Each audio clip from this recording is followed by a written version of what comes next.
My apologies. Sorry, Madam Clerk. I should thank you. Seventh. We'll get the green light. From the 14th? From the what? And did you say from the 7th? I did. The alderman from the 7th. I don't know. That's confusing. I'm just like the mayor of everybody's ward. Deputy mayor. Seven times 2. Exactly. That's what we've been saying. We do say that. Can't go wrong if you have 7 and double it. Right. They ready for whenever you are, Kara. Madam Chair, Yes. they're ready for you. Thank you. We'll call the Budget and Public Employees meeting to order. Madam Clerk, would you please call the roll? Alderwoman Boyd. Alderman Oldenburg. Present.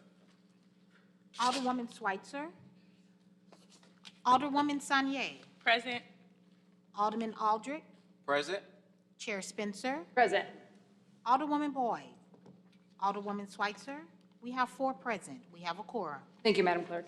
I'd like to first, for necessary absence, excuse the Alderwoman from the 1st. Yes. And the Alderwoman from the 13th. We're still getting used to these new numbers. Okay, I'll take a motion to excuse. Motion to excuse the Alderwoman from the 1st Ward and the Alderwoman from the 13th Ward. Thank you. Alderwoman from the 7th. Do I have a second? Madam Clerk, would you please call the roll? Do we need a roll? Yeah, we need a roll call. Thank you, Madam Clerk. Alderman Oldenburg. Aye.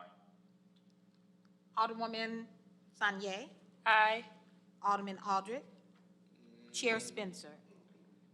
Aye. I guess. Thank you. Okay, with that, we'll take up our only order of business of the day. That is Board Bill Number 1, the city's budget. And before us today, we are going to have the Collector of Revenue, Greg Daly, and then at 10 o'clock, we'll have the License Collector, Mavis Thompson.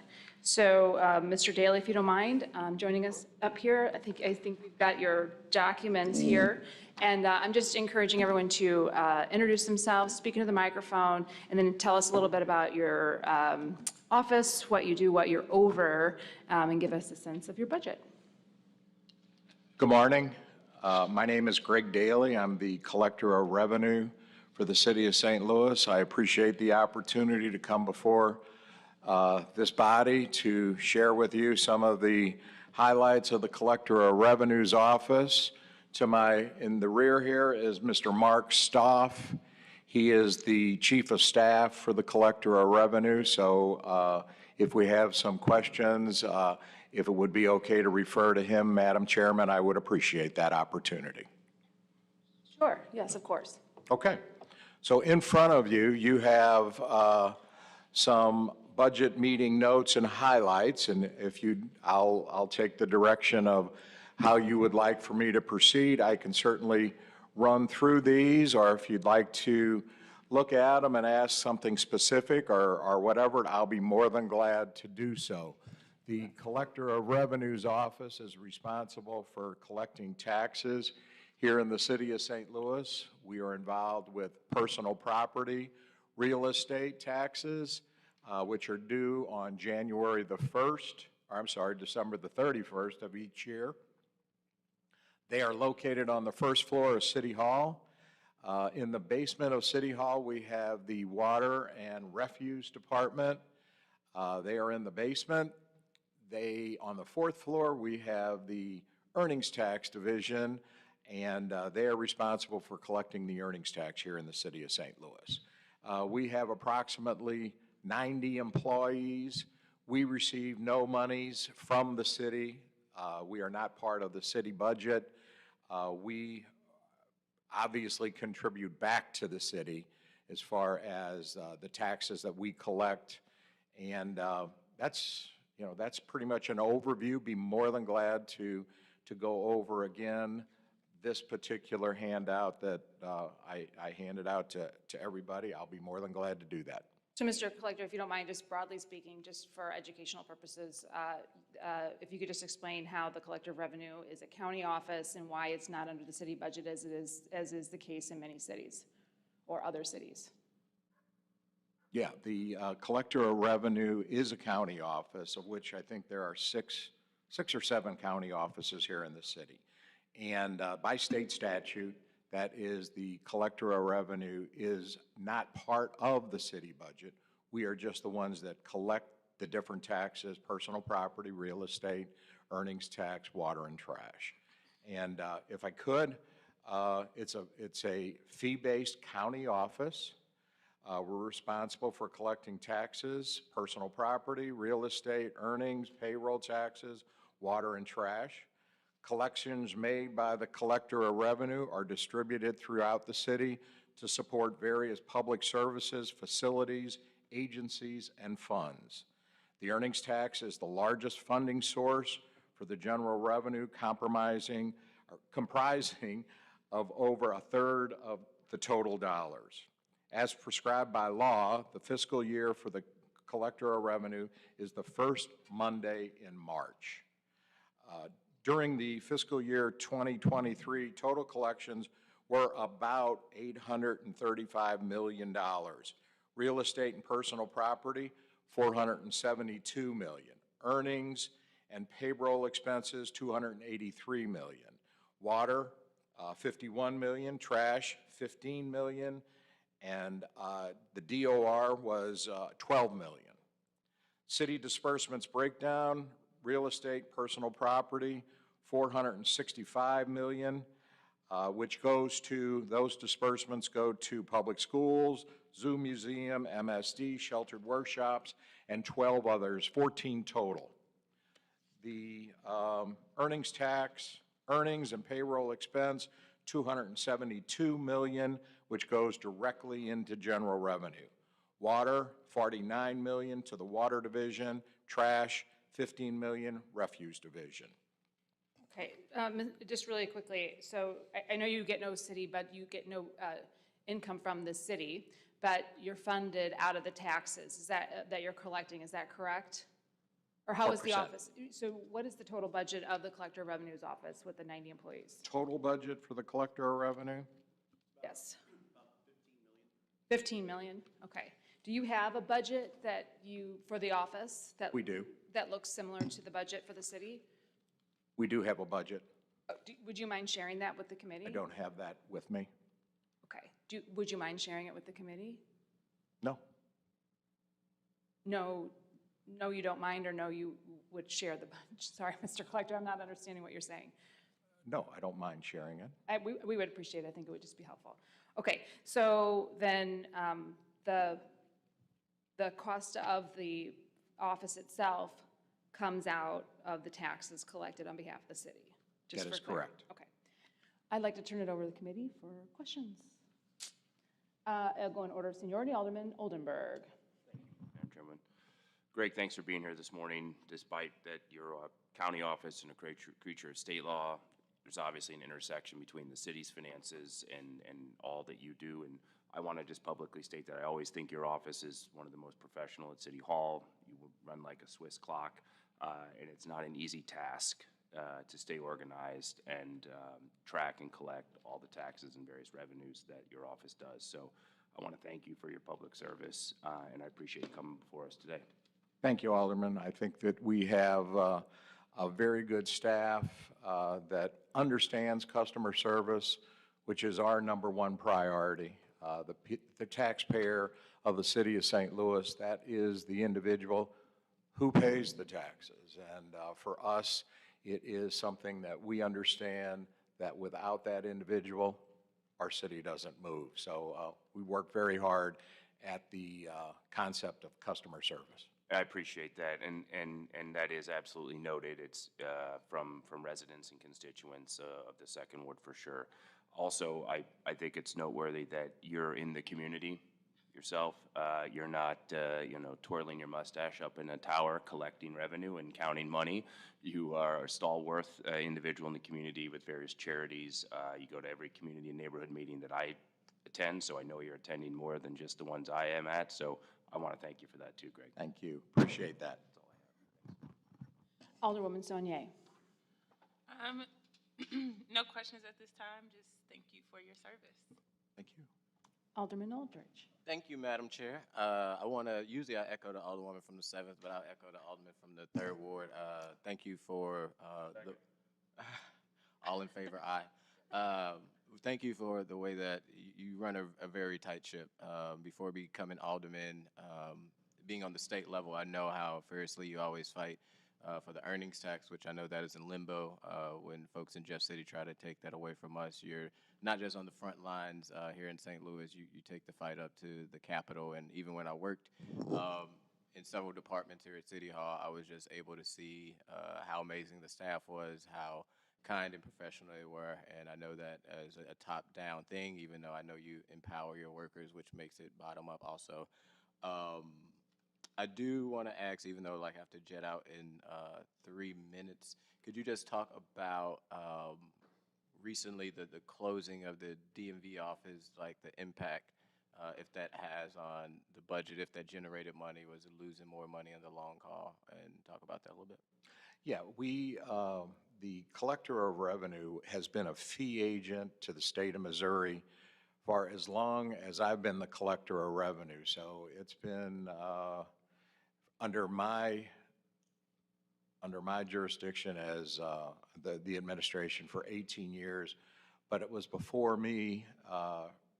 Ron Leggett, who was the previous collector of revenue, was also a fee agent for the state of Missouri. So under my administration, we've had it for 18 years. And it came up for bid every 4 years. And so it was about 8 years ago that we came up for bid, and I think you were a state rep at that particular time, where the state of Missouri had taken it upon themselves to give it to another individual. And so with the help of our state representatives and state senators, we were able to garner it back to our under our responsibility. So what we've done is we continued for 8 more years, and this last time the state had contacted us in October to say that they were just going to extend the contract. And so we took a 6-month extension on it. And I think, the basis of the whole decision not to renew the contract had a whole lot to do with the fact that we were having a difficult time hiring people in our office. And we were in a position at that particular time with the state of Missouri taking a lot of initiatives to have people doing things online. Revenue was down, and the fact that we were having a difficult time having people apply for different jobs in the office, what we did is we took the opportunity not to extend the contract, and then we moved all of our folks that were in the DOR into various positions into the collector's office. So no jobs were lost. It was just a decision, an administrative decision that we felt would best serve the taxpayer of the city. And lastly, I also want to commend your office for moving it to the 21st century.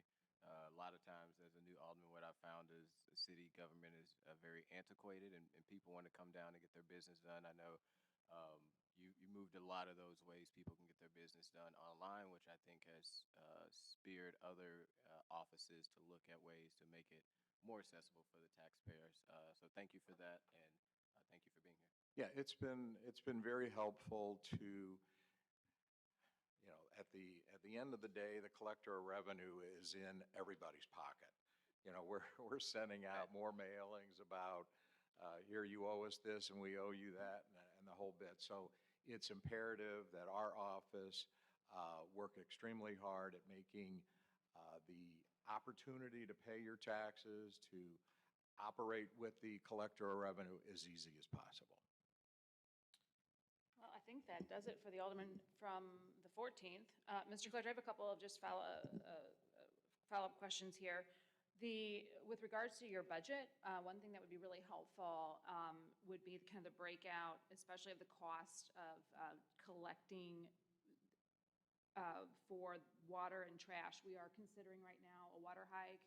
a much-needed increase in the cost of providing water to the city. I think it'd be helpful to understand what it is we're kind of supplementing the Collective Revenues Office for collecting those bills for people, just as a figure for, kind of doing water business. The same would be true of our trash. We are considering a contract for trash disposal significantly higher than what we're able to collect.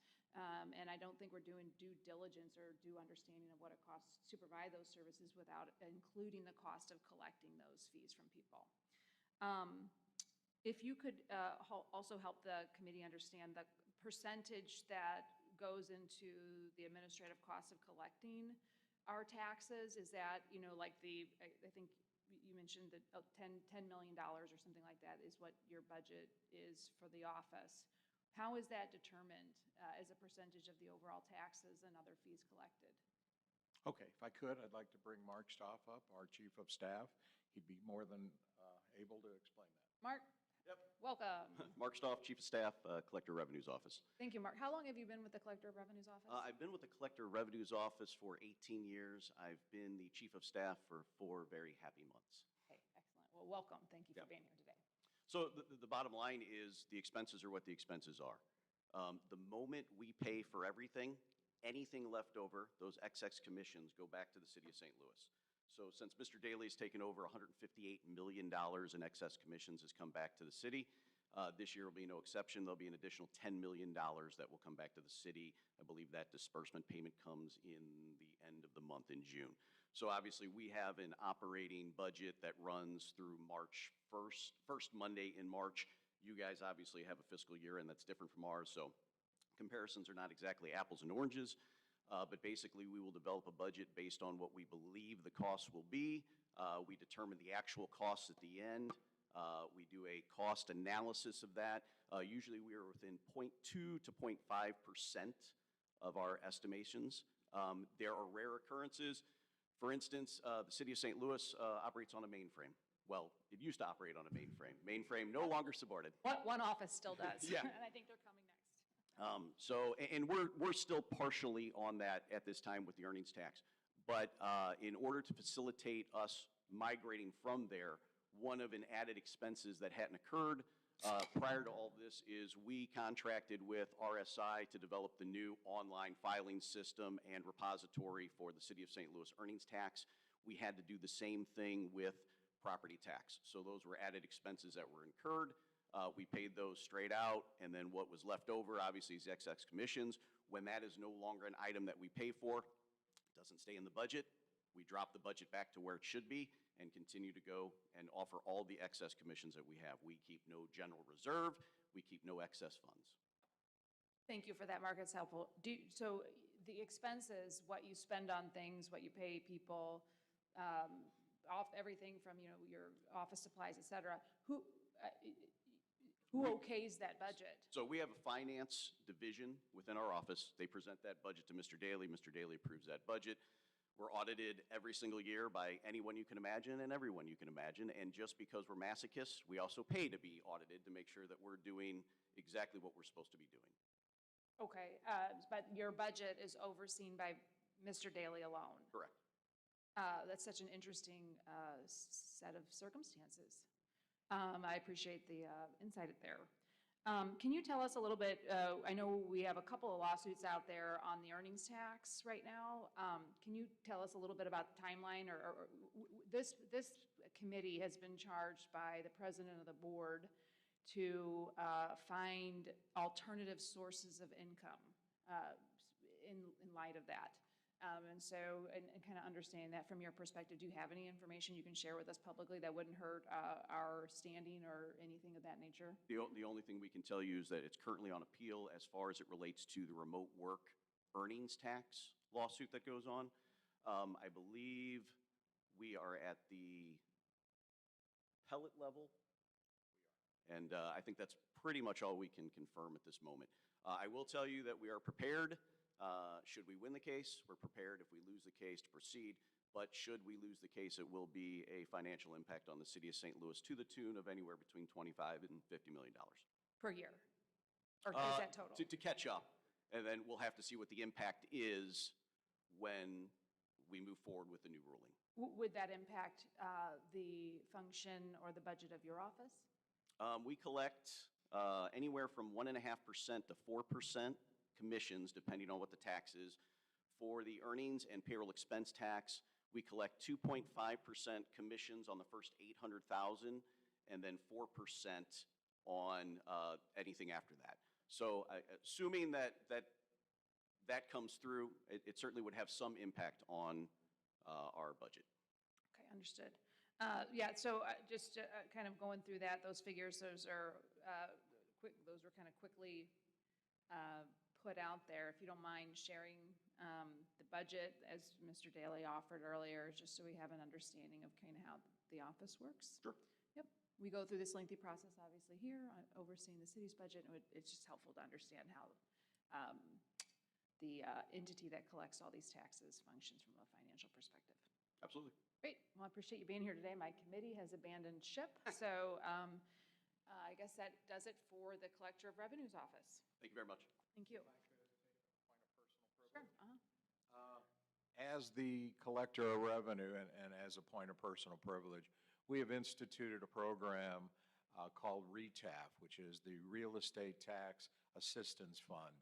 And together with Prosperity Connection, Legal Services of Eastern Missouri, Park Central, and the Collector of Revenue, we have come together to help individuals who actually own their homes, do not have a mortgage, but are in the rears as far as their taxes go. This institution, RETAF, has been formed and to benefit those individuals so that the Collector of Revenue, in conjunction with the Sheriff's Department, do not put these properties up for sale. Keeps people in the neighborhood, keeps them in their house, and we, at this stage of the game, has been able to help over 100 people stay in their house, stay in the neighborhood, and secure their house. So we're very proud of that, and it's working out extremely well. Great to hear. Thank you. Okay. All right. Thank you, Madam Chairman. Yep, thank you for being here.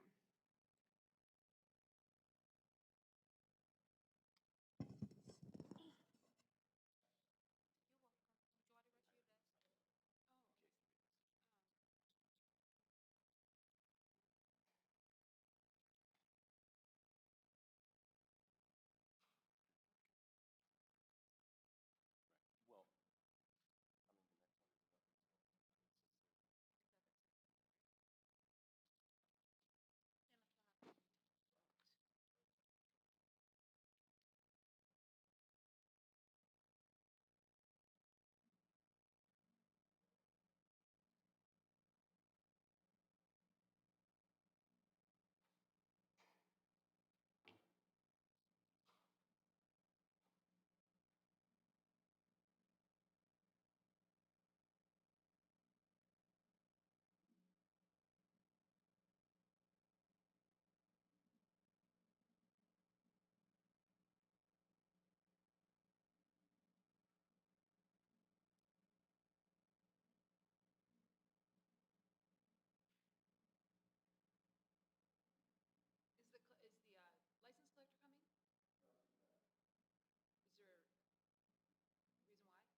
when STL TV is ready, we will get back to business.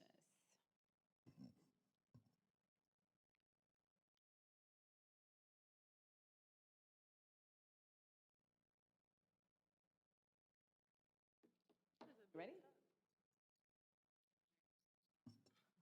You early. Okay, we are back from recess at the Budget and Public Employees Committee. And next up, we have the License Collector's Office. If you don't mind introducing yourself for the committee, and don't forget to speak into the microphone. Good morning.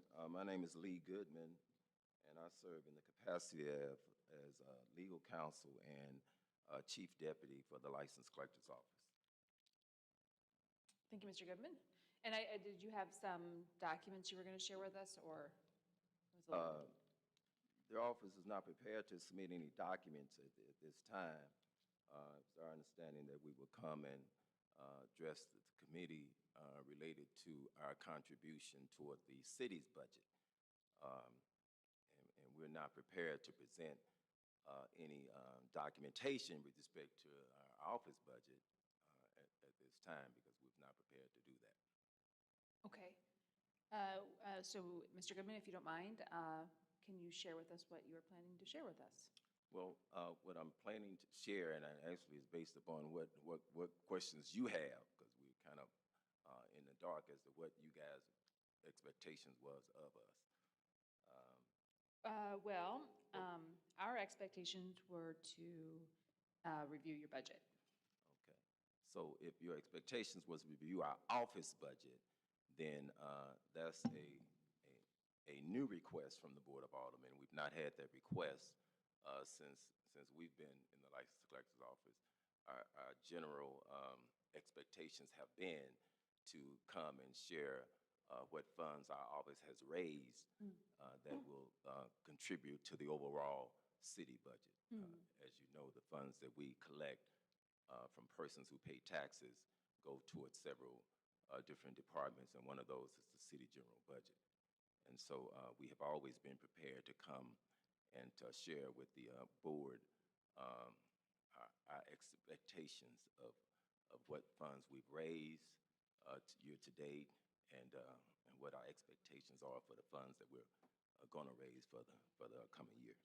Okay, well, Mr. Goodman, I think it would be helpful and maybe educational for the committee to understand that, that the License Collector's Office is a county office, and so we just heard from the Collector of Revenue, who is also a county office. That means, really, we're a city without a county. We're very unusual here in the city of St. Louis in that way, and state statute requires that counties have specific offices that are elected. And so we have these county offices that are kind of a holdover from state statute, I don't know, going back 100 years or something like that. In any case, the License Collector's Office is a fee-based office, as Mr. Goodman pointed out. It operates separately. We do not oversee their budget, but they do collect licenses for literally everything that we have licenses for. So they collect all those fees, and then we get a portion of them. And it'd be helpful to understand, Mr. Goodman, if you want to, what you're prepared to share with us, what you plan to contribute. I think it would be helpful to understand what it is you collect license fees for. I know a lot of us represent a lot of small businesses, and your office, license collector, I don't know how to describe it. I would say the license collector office collects licenses for a great number of things. And so it'd be helpful for us, since we deal with all this, many of the small businesses in our community, to understand what we collect license fees for, the percentage of which goes to the city's general fund, and the percentage which goes to collecting those license fees. Yes, Madam Chairman, the city has roughly 3 different categories of licenses that we collect monies for. One is what we describe as the municipal tax, which is basically taxes and business licenses for small businesses, partnerships, corporations, restaurants, parking garages, etc.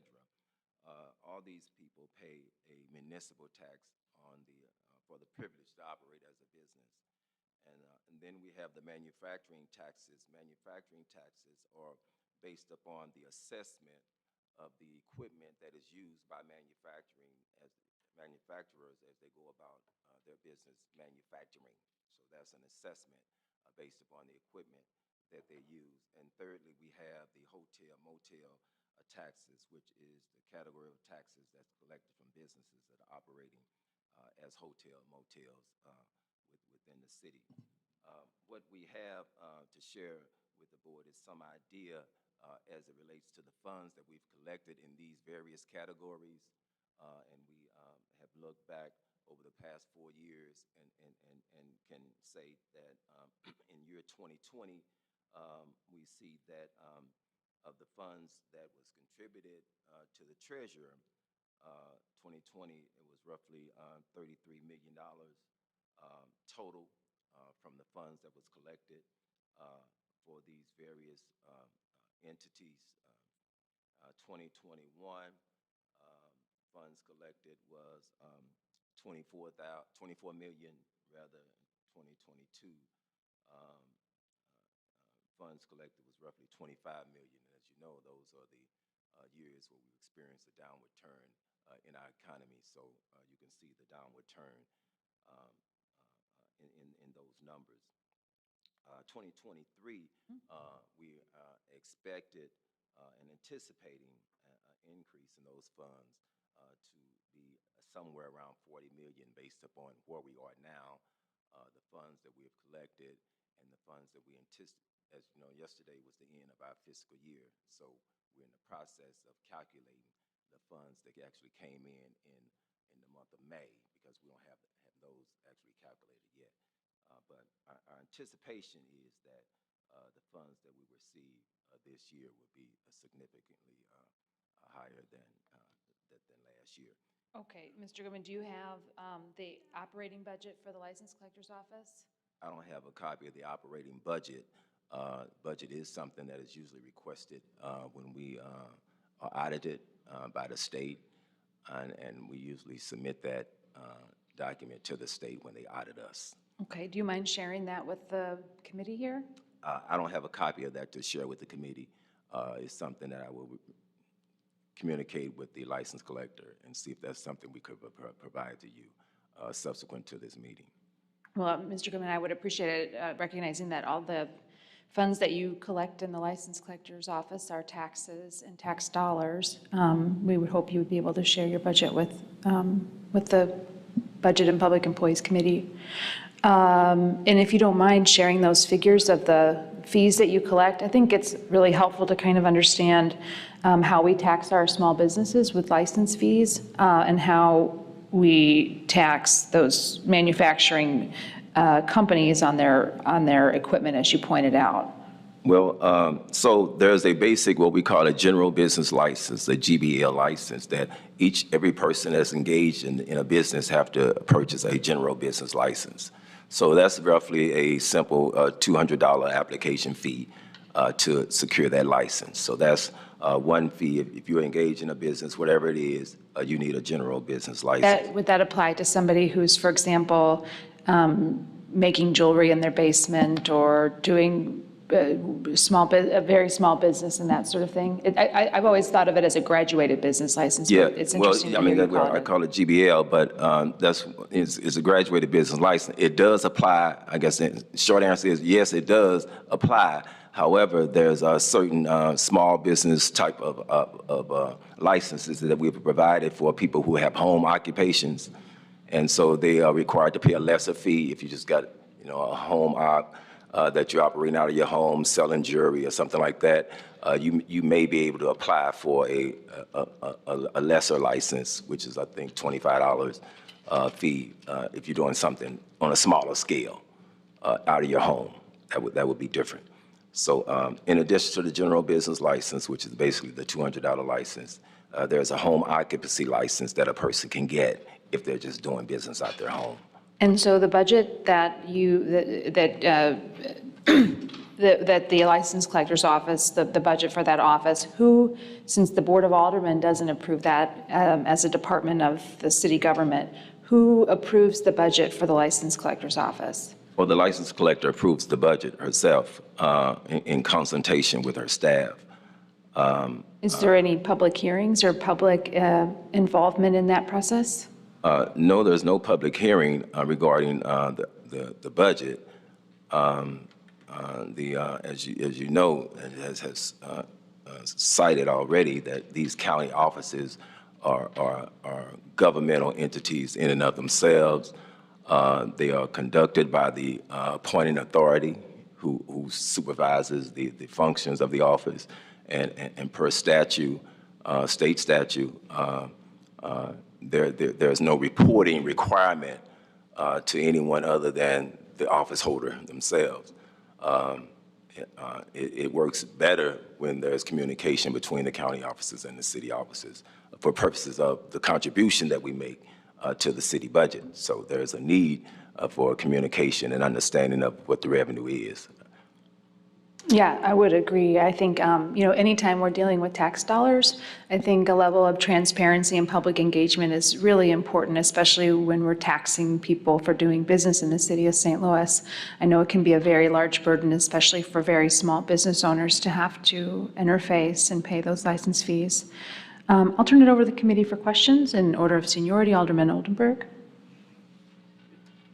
Thanks for being here today. You're welcome. I don't have any specific questions just yet, but I do look for full cooperation from this county office as well as the others associated with the red tape committee that the Board of Aldermen has stood up. And probably later this summer will be hearings to work together in cooperation on how do we ease the burden of small businesses, small business owners of various asset types as they try to move forward in the city. How can we transact with them cheaper and quicker? And we see your office as an integral role in helping facilitate that. So I do look forward to those discussions around the red tape committee. Thank you. I'm sure on behalf of my boss, who, of course, was on vacation when this meeting was scheduled, so she did not get back. We operate pursuant to ordinance and state statute. Yep. So whatever the ordinances require us to do, that's what we do. Yeah, right. And I think that's where we can look at, can ordinances be changed? State laws can be changed. Lots of things can sort of happen to broker a cheaper and easier transaction with taxpayers and with businesses as they operate and grow wealth in the city. I think that's our goal. So I appreciate it. Thank you. I would just, if I can comment, I think it's important and imperative that as the board consider legislation that impacts the various offices, that the office holder at least be kind of at the table to be involved in those discussions. It's been a lot more of that here lately than it has been in the past. And so I just encourage the board to continue with the recent stream of communication and encouraging and involving the office holder. Alderwoman Saunier. I don't have any questions at this time. I would just say similar to what Alderman Oldenburg said about,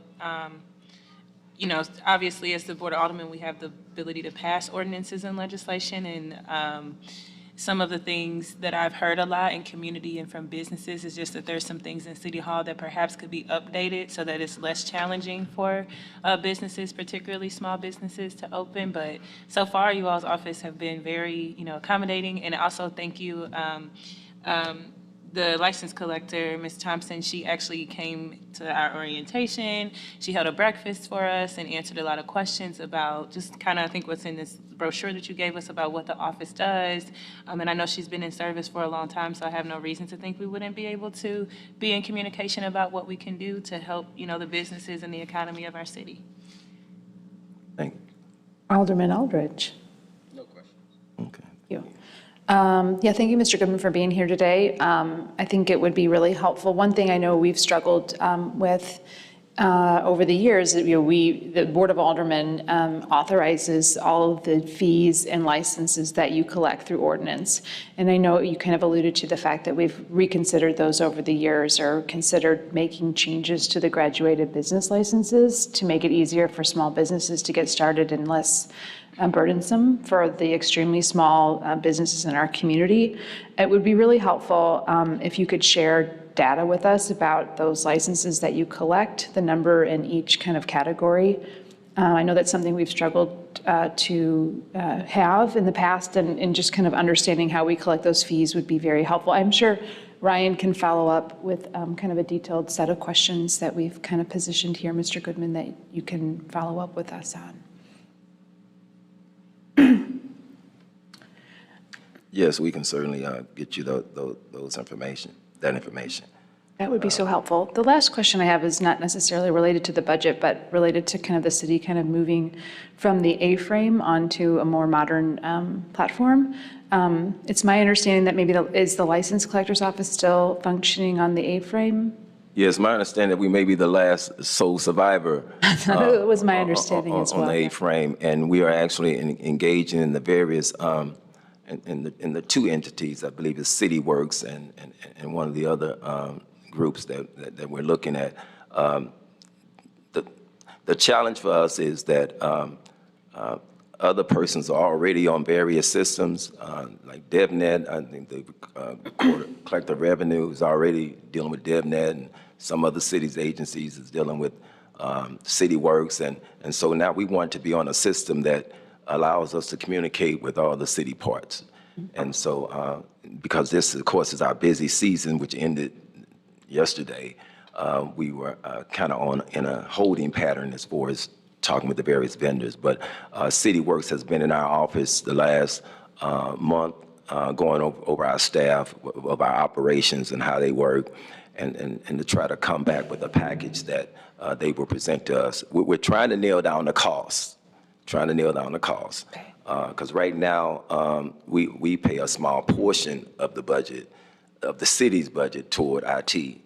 And so we pay a certain percentage of it, which is nowhere near what it would cost us to run the office. So we will be struggling with trying to figure out how to pay for a new system that would allow us to communicate with all the various city departments. Okay. And I think that's one of the things, Alderman is it Saunier? Saunier. That's one of the things that kind of hampers us as far as being able to be a good service to the public, because they can come to our office, but they still have to go to 3 other offices in order to do what they need to do. If the right technology is in place, then we can alleviate, a lot of burden. And so we're trying to figure out cost first, what we can afford, and I know that I guess it's the assessor's office had a new system put in place, and they actually had some kind of bond issue passed in order to help them pay for it. So you may be hearing from us again, trying to figure out if there's some way that the license collector can get some funding in order to support the type of technology that we need to put in place. Because as you know, we keep a certain portion of the funds that's collected from the taxes that are collected. Is like a small percentage of each license tax. In the municipal, we keep 4% of the money that's collected. Manufacturing, keep 3.9%. Hotel, motel, we keep 3%. So it's really a small portion of what's actually collected. And so when we talk about our budget and having the money to do that kind of thing, we're really pretty much strapped, because we only get what we bring in. Well, if you could help us, I think, in follow-up, kind of what you need from that. I understand that maintaining the A-frame for one county office to remain on it is very expensive for the city. So I know it's costing us to continue the license collector functioning in that way. So I think from a cost-benefit perspective, it would certainly make the most sense to bring you in line with every other aspect of city government, and we want to help make sure that you have the tools to do that. So we'll follow up in that set of questions with what the sort of holdup is, what the cost would be, and then certainly kind of taking a look at what the cost to the city of not doing that would be, is not only a financial burden on the city, but certainly a hindrance to moving us into the 21st century. Absolutely. So, okay, thank you so much. I think from that perspective, hearing no more questions from the committee, we'll thank you for coming before us, recognizing that that we don't have authority over your budget. It's a very unusual set of circumstances to have unilateral budgetary authority rest with one person, but that is the case here, and we really appreciate you being flexible as we were kind of shifting around at the beginning of our hearing time. All right, thank you. And with that, seeing no other items on our agenda, I will entertain a motion to adjourn. Motion to adjourn? Second. Okay, hearing no objections, we're adjourned. For those